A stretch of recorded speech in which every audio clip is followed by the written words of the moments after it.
Well, good morning, guys. And in some ways, this speech was a pretty defiant one. If his accusers were expecting an apology, there was none. Senator Franken doubled down, saying he never did anything as a senator to bring dishonor to the institution. And he is confident that the Senate Ethics Committee, which was investigating those accusations, would have agreed with him. But he did call yesterday the worst day of his political life. And Governor Mark Dayton weighed in, extending regrets to Franken's accusers and saying his heart goes out to Franken and his family during this difficult time. Franken's close friend and colleague, Senator Amy Klobuchar, said after the dozens of calls for resignations from his own party, Franken realized it would have been too difficult for him to finish his term, which would have ended in 2020. Al has a lot of friends in the Senate, including myself, and it was just tough for everyone.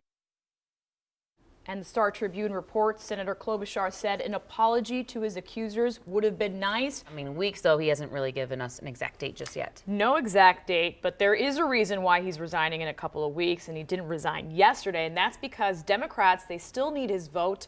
Congress will need to vote on a number of key issues in the next coming weeks, including the Republican tax bill, funding the government, and the fate of undocumented immigrants brought into this country when they were children. But the reactions among his Minnesota colleagues are pouring in. Representative Keith Ellison tweeted, "Franken's decision shows a strength of character that other elected officials haven't." Congresswoman Betty McCollum tweeted, "It was a sad day for Minnesota." But some of his accusers are disappointed that Franken did not own up to his alleged behavior. Stephanie Kemplin is an Army veteran who accused Franken of groping her while he was in Kuwait, entertaining the troops back in 2003. Here's what she said. What is justice in this situation?